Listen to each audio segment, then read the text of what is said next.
Bonjour ou bonsoir, tout dépend à quelle heure vous écoutez ce podcast de l'Odigimédia.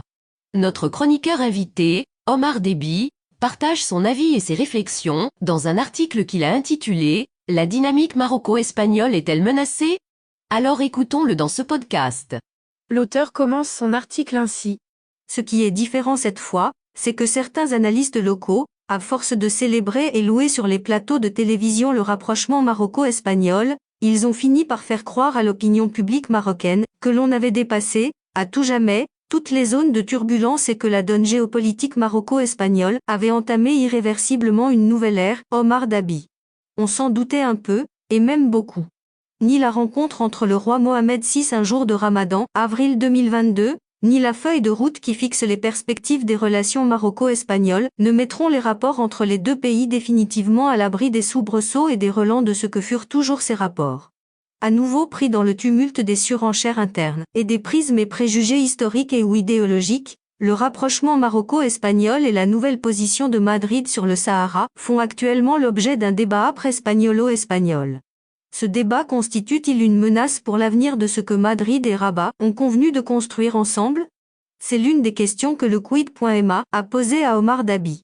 Éditorialiste, écrivain, CEO chez Newscom Africa Holding, ancien directeur des rédactions de Medi, 1 TV et Radio et responsable auparavant dans plusieurs supports, dont aujourd'hui Le Maroc et Le Matin, Omar Déby a commencé sa carrière journalistique en Espagne. Fin connaisseur de ce pays ibérique, il est entre autres l'auteur de l'ouvrage Maroc-Espagne, La guerre des ombres, 2000 à 2010. NK. Une première question a été posée ainsi. Omar Déby, les relations entre le Maroc et l'Espagne reviennent au devant de la scène. Entre la ministre du Travail espagnole, qui a qualifié le Maroc de dictature, et les débats houleux au Congrès des députés sur la politique marocaine du gouvernement, on a l'impression de revenir à une époque que l'on croyait révolue. Que se passe-t-il ? Ce qui se passe est tout à fait normal et prévisible. J'ai toujours écrit et déclaré que notre principal problème avec l'Espagne est que le Maroc est un sujet de surenchère électorale là-bas. Dès que les élections se profilent à l'horizon, les politiques espagnols rouvrent leurs tiroirs et sortent leurs notes et se déchaînent sur la question. Et comme on est à quelques mois seulement des élections générales, entre autres, ce qui se passe ne devrait pas nous étonner. Mais, ce qui est différent cette fois, c'est que certains analystes locaux, à force de célébrer et louer sur les plateaux de télévision le rapprochement maroco-espagnol, ils ont fini par faire croire à l'opinion publique marocaine que l'on avait dépassé, à tout jamais, toutes les zones de turbulence et que la donne géopolitique maroco-espagnole avait entamé irréversiblement une nouvelle ère. Or, ce n'est pas vrai. Une deuxième question a été posée ainsi. Pourtant, il faut reconnaître que la position espagnole sur le dossier du Sahara a changé de manière radicale. Ce qui est en soi un exploit indéniable pour la diplomatie marocaine. C'est vrai. Nul ne peut dire le contraire. Mais notre problème demeure toujours le même. Dans la politique comme dans le rugby, après avoir marqué un essai, il faut le transformer. Or, nous avons certes marqué, mais nous en sommes restés là, et nous sommes partis précipitamment célébrer cette victoire, oubliant que le vrai travail venait à peine de commencer. Et c'est une responsabilité partagée. Pedro Sánchez a, lui, commis 2 erreurs. La première est qu'il aurait dû traiter les relations entre les 2 royaumes comme les grands dossiers dits d'État, et qui ont été réglés par un pacte entre les partis politiques. Ils sont 7 pactes dans l'histoire de la démocratie espagnole, et le dossier des relations stratégiques avec le Maroc est tout aussi important. J'avais dit il y a quelques mois qu'il fallait travailler sur un pacte sur le voisinage, et qui réglerait toute la politique espagnole concernant son environnement géopolitique, et s'imposerait à tous au-delà des changements de gouvernement. D'ailleurs, ce qui bouffe la plus grande partie de l'énergie politique en Espagne, ce sont les relations avec l'Union européenne et avec le Maroc. La deuxième erreur de Sánchez a été de répondre aux attaques de ses détracteurs à propos de sa nouvelle position sur le Sahara par des arguments circonstanciels. Dire aux Espagnols que l'on a changé de politique, car on se devait de ménager le Maroc afin d'éviter des vagues d'immigration, par exemple, est politiquement maladroit. Il l'avait dit à l'époque et il vient de le redire devant le Congrès des députés mercredi. En fait, il fallait expliquer que le changement avait un objectif géoéconomique qui devrait projeter l'Espagne dans une nouvelle dimension intercontinentale. Chose qui lui manque puisqu'elle peine à propulser son économie au-delà de ses frontières et développer une sorte d'influence géoéconomique. Pour simplifier, l'État espagnol a du mal à drainer des marchés vers son secteur privé, car il n'a pas d'influence au-delà de ses frontières.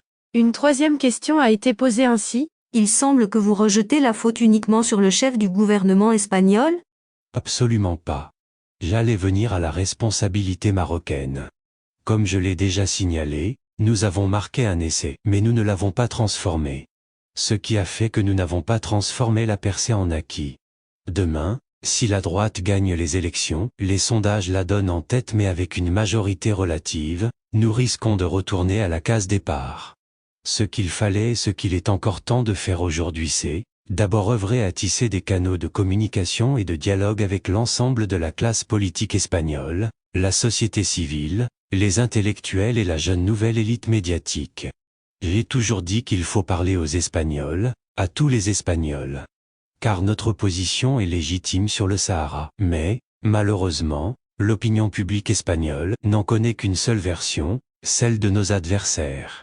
Notre problème est que nous ne parlons pas assez aux autres pour leur expliquer notre position, mais nous faisons tout pour amener nos analystes sur nos propres plateaux de télévision, pour qu'ils disent aux Marocains que c'est la faute aux autres. Et dans le cas de l'Espagne, il est clair que nous ne parlons guère à la société espagnole, et, de ce fait, elle ne nous connaît pas. La preuve, une ministre se permet de dire sur un plateau de télévision que le Maroc est une dictature et l'opinion publique s'en réjouit puisqu'elle considère que la dite ministre a eu le courage et le mérite de dire ce qui est, pour eux, la vérité. Alors à qui la faute si nous n'avons pas pu faire une vraie percée dans la place médiatique espagnole, pour raconter ce que nous sommes? Nous avons aussi la responsabilité de servir des arguments économiques à Sanchez. Seuls les intérêts économiques survivent aux aléas de la politique. Une dernière question est posée ainsi. À vous entendre parler, on dirait que nous sommes condamnés à ne jamais nous entendre parfaitement. Est-ce le cas?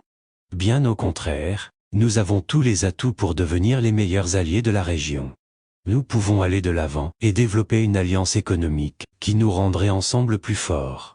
Regardez la candidature commune pour l'organisation de la Coupe du Monde 2030.